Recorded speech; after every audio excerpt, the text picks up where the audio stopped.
여러분의 아침을 함께합니다. 94.5MHz YTN 뉴스 FM 신율의 출발 새아침.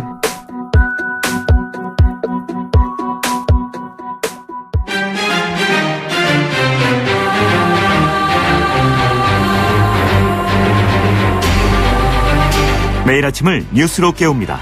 신율의 출발 새아침.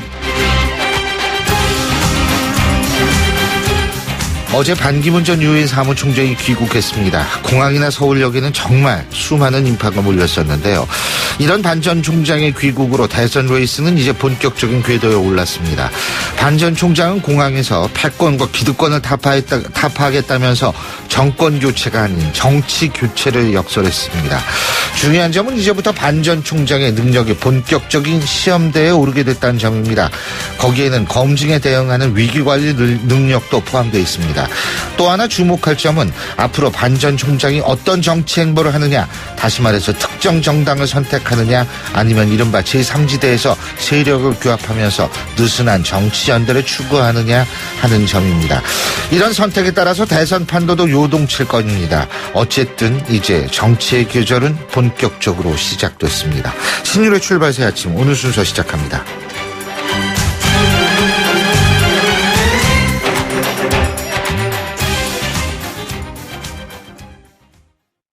올뉴 말리부 국토교통부 선정 2016 올해의 안전한 차 수상기념 최대 140만원 할인 프로모션. 콤보할부 이용 시 80만원, 5년 이상 차량 보유 시 추가 30만원, 1월 16일까지 조기 출고 시 30만원 할인까지. 올뉴 말리부. 할부원금 1,000만원 이상 조기 출고 할인은 2,000명 선착순, 일부 모델 및 차량 제외. 1월 한 달간 홈페이지 참조. Chevrolet, find new roads. 홍은희 씨, 잇몸 관리 어떻게 하세요?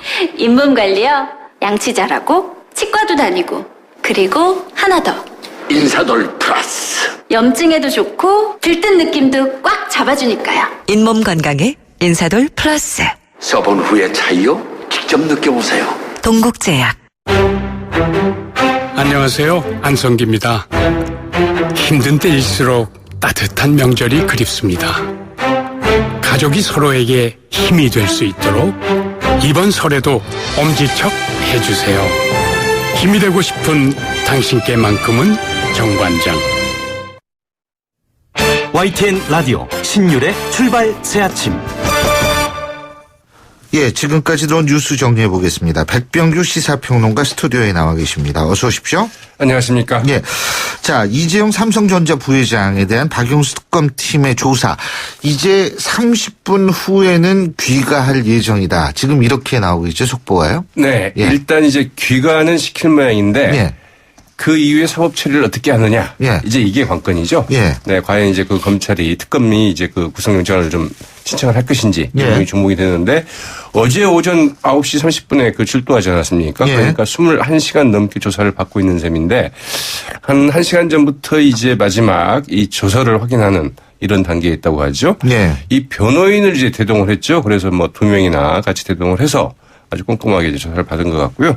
어제 조사는 그 영상 녹화가 가능한 이 조사실에 실시가 됐고 양재식 특검부의 그 지휘 아래 그 한동훈 부장검사 그리고 그 김영철 검사가 이제 맡았는데 한동훈 부장검사는 그 대기업 수사에서 그 두각을 드러낸 이 대표적인 특수통으로 알려져 있는데 예. 역시 이제 이재용 부회장의 변호사들 역시 이 특수통 출신들이라고 하죠. 그래서 이 창과 방패 굉장히 그 치열한 결함이 있지 않았나 싶은데요.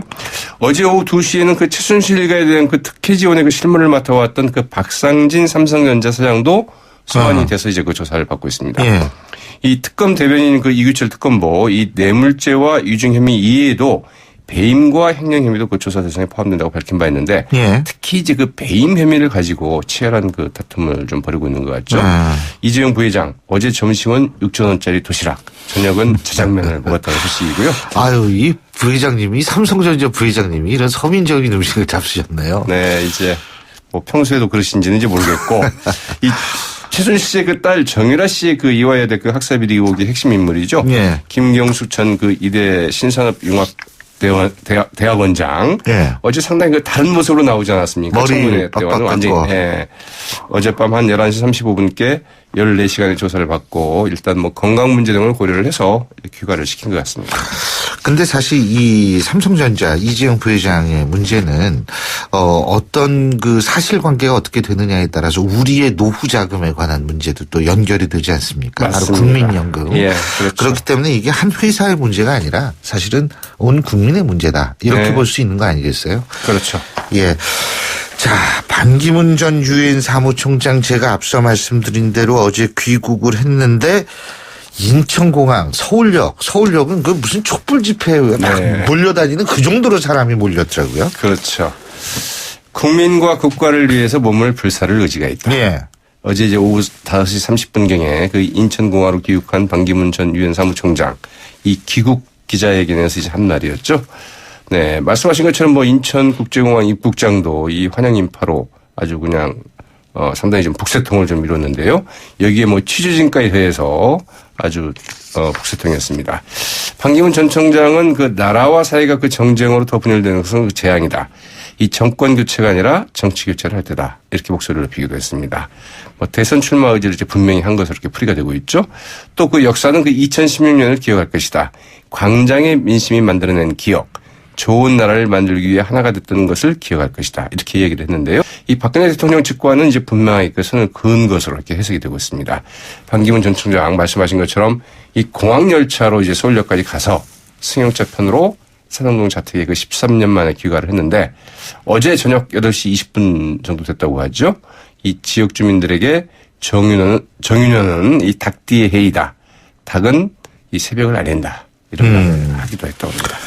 예, 이제 반 전 총장이 어떤 방식으로 정치적 행보를 하느냐 여기에 따라서 좀 많이 대권구도가 흔들릴 것 같은데 정치권의 반응은 좀 엇갈리고 있죠? 네, 새누리당과 바른정당 그리고 이제 국민의당 같은 경우에는 상당히 그 혼지된 메시지들이 나왔습니다. 하나는 예. 환영한다. 그러면서도 이제 그 일부 이 견제구를 달리기도 했고요. 더불어민주당 같은 경우에는 이제 그 검증 쪽에 초점을 맞춘 이런 그 견제 쪽에 방점을 찍었죠. 이 새누리당의 그 정우택 원내대표 이 국민적인 기대가 높다. 세계 지도자 차원에서 그 차원이 다른 그 정치와 안목을 보여달라 이렇게 이제 주문을 했고요. 이 바른정당의 그 장제원 대변인 그동안의 그 국제적인 경력과 경험이 대한민국의 그 대내적인 그 어려움 극복에 큰 힘이 될 것이다. 이렇게 이제 기대를 좀 표시를 했고요. 국민의당 그 고현호 대변인은 그 반 전 총장이 그 귀국 회견에서 이 패권과 기득권을 비판하는 데 대해서 말이야 맞는 말이지만 정치인은 말이 아니라 행동으로 증명해야 된다. 오늘 약속이 과연 그 행동으로 이어질 수 있는지 예. 지켜보겠다. 이렇게 좀 견제구를 날리기도 했습니다. 예. 그러나 그 주승용 원내대표는 이 세계 평화와 그 국제협력을 위해서 헌신하고 한국을 빛낸 반 전 총장에 대해서 이 국민의당을 대표해서 감사한다. 이렇게 이제 러브콜을 보내는 예. 혼지된 메시지를 좀 보냈고요. 이 더불어민주당은 그 검증 쪽에 그 방점을 찍었습니다. 민주당의 그 윤관석 수석 대변인 반 전 총장이 진정 나라를 위해서 그 몸을 불사르겠다고 한다면 철저한 국민 검증에 임해야 될 것이다. 이렇게 얘기를 했다고 하죠. 예. 뭐 검증을 받아서 어떻게 극복하느냐도 위기관리 능력이니까요. 맞습니다. 예. 네. 자, 대선 주자 중에 한 사람이죠. 안희정 충남도지사가 연예 사드 배치 결정을 존중하겠다. 지금 이렇게 나오고 있는 모양이에요. 네, 야권 대선 주자로서 상당히 좀 이례적이죠. 예. 네, 안희정 충남지사 엊그제 이제 그 외신기자 클럽 간담회에서 이 박 대통령이 한미 정부 간 그 협상에서 결정한 것은 그것대로 존중을 하겠다. 예. 이제 이렇게 발언을 한 데 이어서 어제도 야권 대선 주자들이 그 사드 배치를 그 재검토하자는 이런 주장과 관련해서 이 전통적인 우방 관계는 그렇게 하면 안 된다. 정말 가까운 친구에게는 문제제기하는 방식이 좀 달라져야 된다. 이렇게 이제 그 자신의 입장을 고수를 했습니다. 예. 어제 국회에서 열린 그 대학생 리더십 아카데미 행사에서 이제 이렇게 얘기를 했는데 이 생면부지인 사람이 실수하면 횡하고 등을 들릴 수 있지만 오래된 친구에게 그렇게 하면 친구가 하나도 안 남는다. 그런 측면에서 한국과 미국은 예. 전략적 동맹 우방인데 정부가 협상한 것을 국가 지도자가 바로 뒤집겠다고 얘기하면 안 된다. 이런 입장을 이제 고수를 했다고 그러네요. 과연 어떤 반응이 나올지 좀 주목이 됩니다. 예, 오늘 말씀 잘 들었습니다. 고맙습니다. 네, 고맙습니다. 예, 지금까지 백병규 시사평론가였습니다.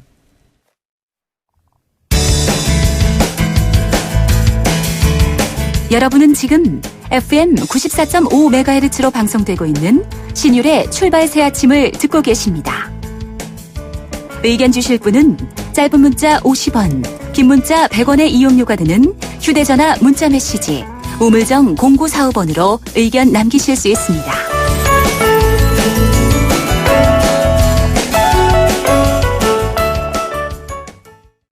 반기문 유엔 전 사무총장이 어제 귀국을 했죠. 귀국 직후에 오로지 국가와 국민을 위해 몸을 불사를 의지가 있다, 이런 얘기를 하면서 대선 출마에 대한 강한 의지를 드러냈다는 분석이 나옵니다. 자, 이명박 정부 하에서 청와대 정무수석을 지내신 분이죠. 박형준 전 국회 사무총장 전화 연결하겠습니다. 박 총장님, 안녕하십니까? 네, 안녕하세요. 예. 네.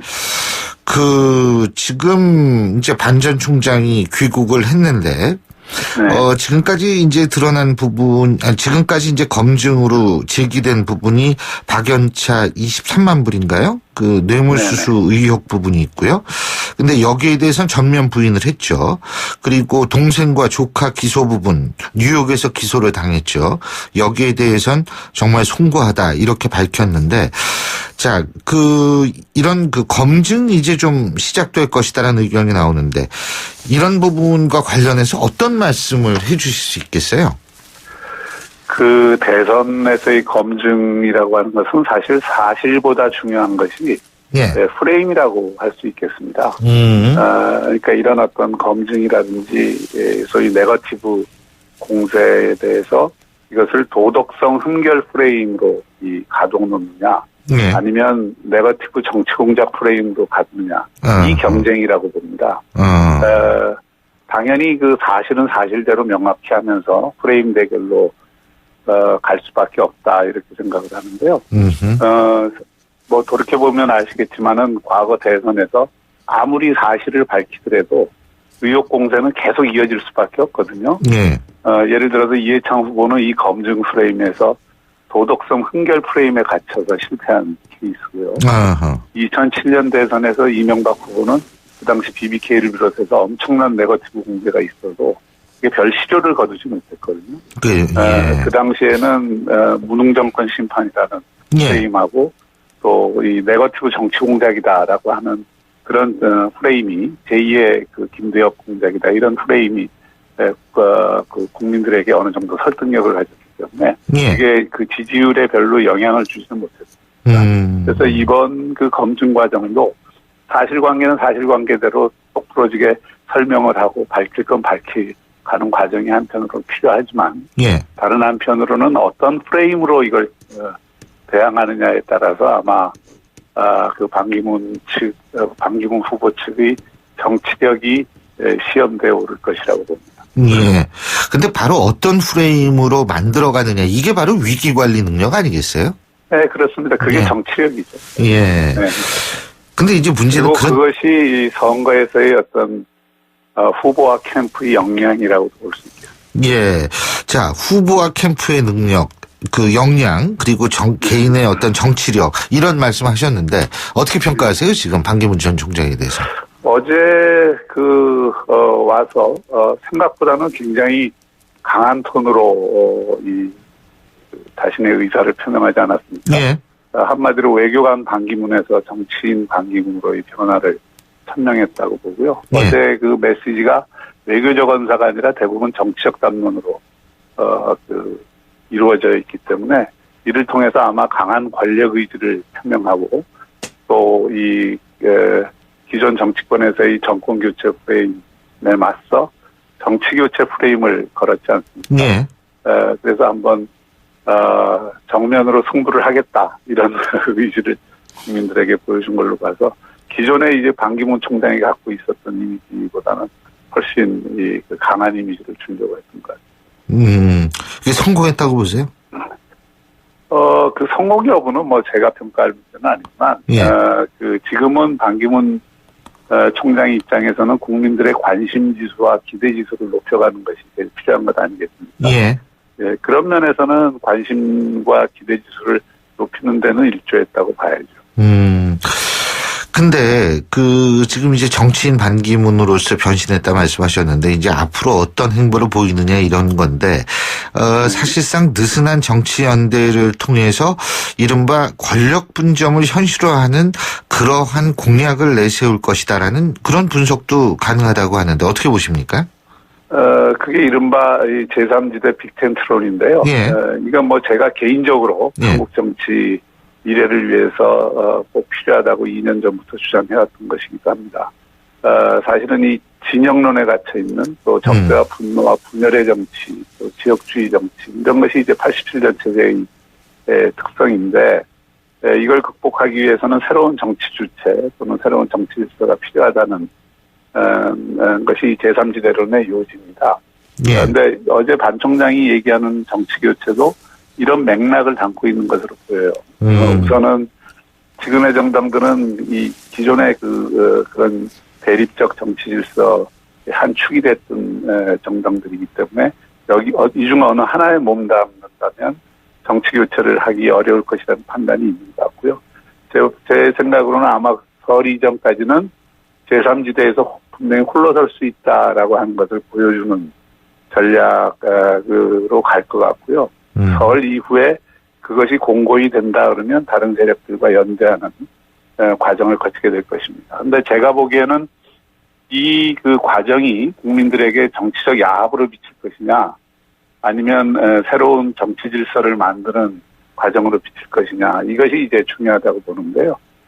단순히 뭐 권력 나누기가 아니라 우리 사회에 필요한 개혁들을 공동으로 추진하기 위한 연대의 틀을 만드는 과정. 다시 말하면 개혁 공동정권을 창출하기 과정이 된다고 하면 그것은 국민들로부터 상당한 그 지지를 받을 수 있을 텐데요. 만약에 정치적 야합으로 비친다 그러면 그것은 오히려 그 자신의 지지율을 지키기 어려울 수도 있습니다. 그래서 어쨌든 이번 대선에서 이런 어떤 그 제3지대에서 빅텐트를 치고자 하는 여러 세력들이 있으니까 이 세력들이 다음 정권에서 해야 될 우리 사회의 개혁 과제와 추진 방법에 대한 구체적 합의를 토대로 해서 그런 연대를 만들어낸다면 예. 대선이 민주당 단독 세력과 제3지대 연합 세력의 대결 구도가 될 가능성이 상당히 있다 이렇게 생각합니다. 개혁 공동 정권 이런 표현을 쓰셨는데요. 그 지금 정치공학적으로 볼 때 이 반기문 캠프 쪽에 MB 쪽 인사들이 많이 가 있는 것 같아요. 그것은 뭐 이 정치권에 이 새로운 사람이 뭐 얼마나 있겠습니까? 예. 선거 캠프를 꾸리려면은 과거 큰 선거를 치러본 유경험자들이 필요할 텐데 또 그 MB 정부 출신 가운데서 기존 정치권에 몸담지 않았던 사람들 중심으로 아마 일부가 가 있는 것 같습니다. 예. 그러나 뭐 그 캠프에 MB 정부 출신 일부 인사가 포함이 됐다고 해서 그 캠프 구성이 전부 MB계다 뭐 이렇게 얘기하는 건 좀 무리일 것 같고요. 예. 그거는 뭐 앞으로 그 반기문 총장이 정식으로 대선 캠프를 꾸릴 때 그런 어떤 제3지대로 또는 빅텐트론에 맞는 다양한 그 출신 인사들을 예. 새로운 미래를 위한 가치를 중심으로 해서 얼마나 묶어낼 수 있느냐. 여기에 의해서 다시 한번 평가를 받아야 되겠습니다. 간단히 말씀하셔서 이 친이계 인사들 지금 그러니까 대선 때는 그래도 경험이 있는 사람들하고 같이 하는 것이 실제로 좀 유리하다 이 말씀이시죠, 그죠? 큰 선거를 경험했던 사람들이 필요하다는 말씀이시죠. 예. 대선 캠프를 운영하기가 상당히 어렵습니다. 그래서 그 대선에서는 그럼 나름대로 시너지 효과 같은 것들을 기대할 수 있겠네요. 그렇게 보시는 거죠? 아니요, 시너지를 기대한다기보다요. 뭐 제 개인적인 생각에는 그것이 정치적으로는 꼭 바람직한 이미지로 비치지는 않을 겁니다. 예. 그러나 그 캠프라는 거는 지금 보니까 아마 실무 캠프로 구성이 된 것 같은데 실무 캠프에는 뭐 다양한 사람들이 참여할 수 있는 거니까요. 예. 그런 차원에서 봐야죠. 너무 크게 의미를 둘 일은 아니라고 생각합니다. 그리고 그 개혁 공동정권 말씀하셨는데요. 네네. 개혁 공동정권이라는 게 예를 들면 이런 것도 개혁 공동정권으로 볼 수 있나요? 내가 집권을 하면 나는 주로 외교나 통일이나 안보나 이런 쪽에 많이 하고, 예? 예를 들면 뭐 다른 분들, 제가 누군지 뭐 구체적으로 지칭은 안 하겠습니다만, 다른 제3지대에 있는 분들 같은 경우에는 내치를 전적으로 좀 정권을 가지고 할 수 있게, 그리고 우리나라 개혁할 수 있게 만들겠다. 뭐 이런 것도 가능한 거 아닌가요? 그런 추상적인 구호로는 안 되고요. 예. 예를 들어서 지금 우리나라에 제일 필요한 게 87년 체제를 극복하기 위한 개헌이라는 과제가 있잖아요. 또 우리 사회의 그 4차 산업혁명에 대응한 새로운 패러다임을 만들기 위해서 교육개혁을 근원적으로 할 필요가 있지 않습니까? 예. 또 지금의 그 불평등을 낳고 있는 노동시장 개혁을 해야 되잖아요. 아하. 이런 어떤 구체적인 개혁 과제들이 있잖아요. 예. 이런 개혁 과제들에 대한 어느 정도의 내용상 합의를 봐야 됩니다. 뭐 어떻게 추진하겠느냐. 이런 어떤 그 연대 또는 연합의 정권은 그 필요성이 아하. 사회적 합의를 좀 더 광범하게 묶을 수 있다. 예. 여기에 장점이 있는 것 아니겠어요? 그러니까 예. 이제 그런 사회적 합의를 통해서 개혁을 하는데 예. 누가 그 일을 자임해서 할 수도 있는 것이고 예. 서로가 역할 분담을 해서 할 수도 있는 것이고 그렇겠죠 아마. 지금 반기문 전 총장의 입장에서 볼 때 연대 세력이 손학규 전 대표, 안철수 전 대표 뭐 이런 분들 아니겠어요? 그것은 정의화 의장도 그런 주장을 계속 해왔습니다만은 지금 패권적인 세력 외에 또 미래의 어떤 가치와 비전에서 동의하는 것에서는 누구나 될 수가 있죠. 그런데 이제 기존 정당에 지금 있는 분들은 정당의 논리라는 것이 있는 거니까 정당의 바로 연대하기는 쉽지 않지 않겠습니까? 그럼 손학규 전 대표하고는 네. 연대하기 쉽겠네요? 그래 상대적으로 쉽다고 저는 보이죠. 예. 그리고 그 커플이라기보다도 그 두 분들이 잘 어울리는 거라고 보세요? 얼마든지 그런 어떤 공동의 어젠다와 예. 공동의 개혁에 대한 비전을 갖는다면 얼마든지 할 수 있죠. 손학규 대표도 여야를 다 경험하신 분이고 네, 그 합리적 보수와 합리적 진보를 묶어낼 수 있는 예. 그런 역량을 가지신 분이니까요. 네. 예, 잘 알겠습니다. 예, 오늘 말씀 잘 들었습니다. 고맙습니다. 네, 감사합니다. 예, 지금까지 MB 정부 하에서 청와대 정무수석을 지내셨죠. 박형준 전 국회 사무총장이었고요. 신율의 출발 새 아침 1부 순서 여기서 줄입니다. 잠시 뒤 2부에서 뵙겠습니다. 최근 우리 사회는 충격적인 사건 사고들을 경험했습니다. 이때마다 대한신경정신의학회는 국민들을 위한 정신건강 지침을 지속적으로 발표하고 국민들의 정신적 회복을 위해 최선을 다하고 있습니다. 정신장애에 대한 편견을 없애고 차별 없는 세상을 만들기 위해 노력하고 있으며 국민들의 정신건강 증진을 통해 건강한 대한민국을 만들기 위한 노력을 다하고 있습니다. 행복한 대한민국의 기본은 건강한 정신과 행복한 마음입니다. 정신건강의학과는 여러분의 우산이 되겠습니다. 이 캠페인은 대한정신건강재단과 대한신경정신의학회가 함께합니다. 굴삭기, 크레인, 지게차, 스카이차, 로더 이 모든 중장비를 부르는데 걸리는 시간은? 1644-4049 공사마스터 전화 한 통이면 오케이. 중장비 빠르게 찾을 땐 1644-4049 1644-4049 공사마스터. 모바일에서도 공사마스터. 소통의 아침을 여는 공정한 목소리. 신율의 출발 새 아침. 신율의 출발 새 아침 2부 순서 먼저 광고부터 듣죠. 괜찮은 맛집을 발견하면 함께하고 싶은 분 떠오르시죠? 나만 쓰기 아깝다는 좋은 제품은 알리고 싶죠? 회원으로 가입하여 알뜰히 구매하고 직접 판매도 할 수 있는 행복 나눔의 가치. 건강한 회원 직접 판매의 정신입니다. 796만 소비자와 회원이 선택하고 있는 회원 직접 판매. 직접 판매 공제조합에 가입된 회원 직접 판매 기업은 소비자 피해 보상 보험으로 믿을 수 있습니다. 회원 직접 판매의 시작은 직접 판매 공제조합 가입 여부 확인부터. 이젠 믿음을 사십시오. 소비자 유통의 힘 직접 판매 공제조합. 김 사장님은 고민하던 공장 먼지 악취를 어떻게 해결했을까? 박 사장님도 쉽게 없애기 어려운 식당 연기 냄새를 해결하려면 정답은 역시 우양집진기. 이제 25년 기술의 우양집진기로 말끔히 해결하세요. 집진기는 역시 우양집진기. 우양집진기. 검색창에 우양집진기. 온도와 습도를 항상 일정하게 유지시켜주는 항온항습기 전문기업 AR. 전산센터, 반도체 공장, 미술관, 박물관, 귀중품 보관실을 30년 축적된 기술로 AR이 지켜드립니다. 24시간 확실한 서비스 보장. 031-497-0561. 크리네어 테크. 크리네어 테크 집중기. 주물 작업, 연마 작업, 페인트 작업. 분진가스 냄새 연기 작업 장 분진. 이 세상에 못 없애는 분진이 어딨어?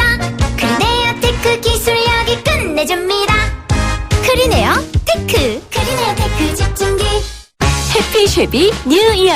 출발하기 좋은 1월 스파크를 만나보세요. 콤보 할부로 70만원. 16일까지 출고 시 30만원. 5년 이상 차량 보유 시 20만원. 최대 120만원까지 할인됩니다. 할부원금 500만원 이상 일부 차량 제외. 1월 한 달 홈페이지 참조. Chevrolet. Find new roads. 안녕하세요. 안성기입니다. 무엇이든 시작하기 좋은 1월입니다. 어떤 시작이라도 힘낼 수 있도록 이번 설에도 엄지척 해주세요. 힘이 되고 싶은 당신께만큼은 정관장. 예, 일주일 참 빨리 갑니다. 벌써 한 주를 마무리하는 금요일이 됐죠. 7시 39분 26초 지나고 있습니다. 자, 교통 상황 알아보겠습니다. 김미란 캐스터. 네, 신율의 출발 새 아침 교통정보입니다. 금요일 아침 다시 매서운 추위 속에 시작하고 있는데요. 옷차림 단단히 하시고 출근길 나오시기 바랍니다. 현재 영동대교 북단부터 남단 구간 2, 3차로에서 사고가 일어났습니다. 추가 사고 위험이 있으니까 미리 차로 변경에 유의하시기 바랍니다. 동부간선도로 성수분기점 방면 성동구에서 은봉교 구간 4차로에서 사고가 일어나 처리 작업하고 있는데요. 뒤로 월릉 분기점부터 정체가 되고 있으니까 운행에 참고하십니다. 한강을 따라 강변북로 구리 쪽으로는 가양대교부터 양화대교, 마포대교에서 동작대교까지 밀리고 있고 반대 일산 쪽으로 한남대교에서 한강대교 구간도 서행되고 있습니다. 올림픽대로는 하남 방면 방화대교부터 성산대교, 다시 여의하루 나들목에서 한강대교 사이 밀리고 있는데요. 반대 김포 쪽으로 잠실대교부터 한강대교까지도 시속 30km 미만입니다. 신율의 출발 새 아침 교통정보였습니다. YTN 라디오 신율의 출발 새 아침. 국방부에서 북한군의 전력 변화 그리고 한반도를 둘러싼 주변국의 안보 정세 등을 분석한 2016 국방백서를 발표를 했죠. 근데 이 국방백서에서 중국에서도 사드가 역내 최대 불안 요소라는 내용을 담은 안보백서를 중국 측에서도 발표를 했다라고 합니다. 자, 자세한 얘기 국민일보 최연수 군사전문기자 전화 연결해서 얘기 들어보겠습니다. 최 기자님 안녕하세요. 네, 안녕하세요. 예.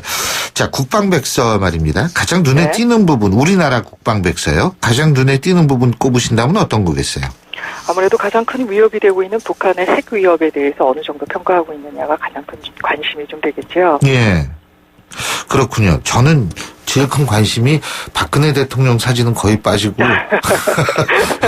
황교안 국무총리 대행 사진이 대통령 대행 사진이 올라갔다 이게 전 눈에 띄는데 역시 시각이 다르시군요. 예. 네.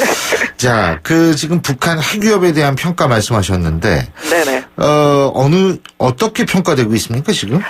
일단은 핵 위협에서 가장 중요한 것이 북한이 핵무기를 만들 수 있는 물질을 어느 정도 갖고 있느냐 이 부분이 되는데요. 네. 2008년 국방백서부터 2014년 국방백서까지는 북한이 보유하고 있는 핵물질을 만들 수 있는 그 물질 가운데 플루토늄 양이 40여 킬로그램이라고 계속 적시를 해왔습니다. 네. 하지만 2016년 올해 국방백서에 따르면 이 플루토늄 양이 50여 킬로그램으로 추정이 됐는데요. 10여 킬로가 늘어난 거죠. 예. 이런 부분을 좀 볼 수가 있고 또 하나는 북한의 이 핵무기를 나눌 수 있는 미사일의 종류가 조금 더 확대가 됐습니다.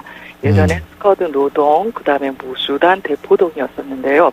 물론 KN-5A라는 그 대륙간 탄도미사일은 사진으로 2014년에 실린 적이 있지만 이번 국방백서에서는 스커드 ER, 그러니까 스커드 계열의 그 미사일이 조금 사거리가 늘어난 스커드 ER에 대해서 표기를 했고요. KN-5A과 KN-14를 이 ICBM급, 그러니까 대륙간 탄도급이라고 명시한 것이 좀 달라졌다고 볼 수 있습니다. 예. 근데 지금 플루토늄 말씀하셨잖아요. 네네. 근데 고농축 우라늄도 가능한 거 아니에요, 북한? 네, 그렇습니다. 근데 이 고농축 우라늄이 이제 그 프로그램을 돌리고 있다라는 설은 계속 나왔지만 2010년에 북한이 지그프리트 해커 박사 스탠퍼드 대학의 핵문제 전문가죠. 이분을 초청을 해서 영변 지역에 있는 농축 우라늄 시설을 공개했습니다. 이후 공식적으로 우리가 그 북한이 농축 우라늄 프로그램을 돌리고 있다라는 걸 확인을 했는데요. 이 부분에 대해서는 이번 백서는 상당 수준에 올랐을 것이라고만 표현을 했습니다. 왜냐하면 이 농축 우라늄 플루토늄하고 달라서요. 플루토늄 같은 경우에는 영변에 있는 원자료가 가동될 때는 이 연기가 나오게 됩니다.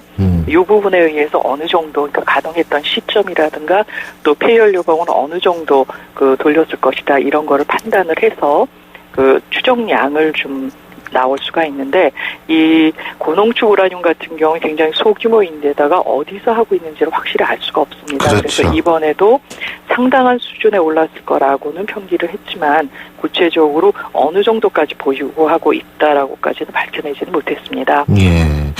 그리고 군사조직 개편은 북한의 군사력 어느 정도 위협적이고 성장했다. 어떻게 여기 기술이 되어 있습니까? 네, 군사조직의 변화 좀 있었는데요. 예. 일단 병력 규모가 120만에서 128만으로 늘어났습니다. 그리고 이제 아까 핵미사일에 대해서 말씀을 드렸잖아요. 이 핵미사일 부대를 실제적으로 운영할 수 있는 전략군 체제가 1만 명 정도 늘어났고요. 또 육군의 경우에는 15개 사단에서 17개 사단으로 늘어났는데 재미있는 것은 이 2개의 사단이 실제적으로는 인민보안성, 그러니까 경찰대 성격이 많이 있는데요. 이곳에 있는 7, 8국 총국이 각각 공병군단과 도로건설군단으로 개편이 돼서 인민무력성 산하로 소속이 변경이 됐습니다. 공군의 경우는 10,000명 정도가 인원이 줄어든 걸로 나왔는데 10,000명은 육군으로 편입이 된 것으로 나왔고요. 비행기가 줄어서 그런가요? 꼭 그런 것만은 아닙니다. 인력 운영에 문제가 좀 있는 것 같고 전략의 변화가 있을 경우에 군종 변화가 있고요. 해군의 경우에는 특별한 인원 변화는 없었는데 함정수가 조금 줄었습니다. 근데 이거는 북한이 가지고 있는 함정들이 대부분 노후화되어 있기 때문에 이것을 신형으로 교체하는 과정에서 나타난 현상으로 보입니다. 아, 그렇군요. 지금 사이버전이나, 그죠? 특수전 능력, 이런 것들은 이제 점점 강화되고 있겠죠. 그죠? 네, 그렇습니다. 예. 이번 백서에 보면 사이버전 인력은 6,800명이라고 규정을 했는데요. 예. 2014년에 6,000여 명보다 800여 명이 늘어난 겁니다. 예. 북한에서는 오래전부터 이 사이버전에 대해서 굉장히 강조를 해오고 있는 상황인데요. 잘 아시다시피 미래전에서는 이 무기체계라든가 작전 지휘 체계 같은 게 대부분 전자화되어 있고요. 또 다른 나라도 마찬가지긴 하지만 우리나라의 경우에도 주요 기반 시설이라든가 금융, 방송, 교통 이런 부분은 또 사이버상에서 통제하도록 되어 있습니다. 그렇기 때문에 이 부분을 집중적으로 공격할 경우에는 크게 돈을 들이지 않고도 한국 사회를 혼란스럽게 하거나 전쟁 수행 의지를 약화시킬 수 있다고 보기 때문에 이 사이버전에 대해서는 굉장히 강조를 많이 하고 있죠. 그렇기 때문에 지난해 말이었죠. 우리 국방망이 뚫리는 그런 일도 벌어지기도 했었습니다. 자, 이 중국 얘기 좀 해봐야 되는데, 사드가 역내 최대 불안 요소다. 이런 안보 백서를 중국이 공개를 하지 않았습니까? 네, 그렇습니다. 그런데 이제 우리는 김관지 실장 그리고 트럼프 행정부의 국가안보보좌관으로 내정된 이 플린 중장이 만나서 사드 배치 강행 의사를 밝혔는데요. 이거는 어떻게 보고 계십니까? 일단 사드 문제는 사실은 우리로서는 북한의 핵 위협에 대한 방어 조치, 최소한의 자위적 방어 조치이기 때문에 이걸 할 수밖에 없는 상황이고요.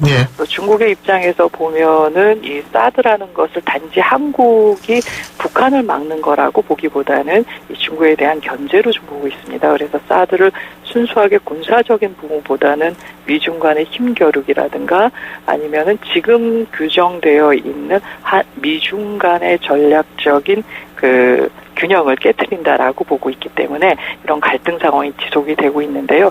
이번 백서에서도 그런 부분이 조금은 반영이 됐습니다.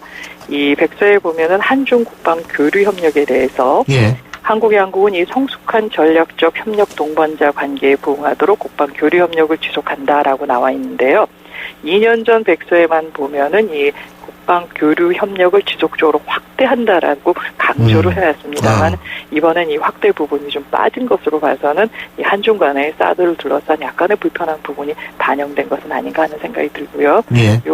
이번 국방 백서의 사드 부분은 특별 부분에 진전된 사항을 다시 만들어놔서 일반 국민들이 좀 잘 참작할 수 있도록 또 해놓은 점도 좀 다른 점이라고 볼 수가 있겠습니다. 근데 이게 서로 평행선을 달리고 있는데 이거 어떻게 돼야 되는 거예요? 일단은 중국의 입장에서는 이 아시아 파라독스라고 할 수가 있는데요.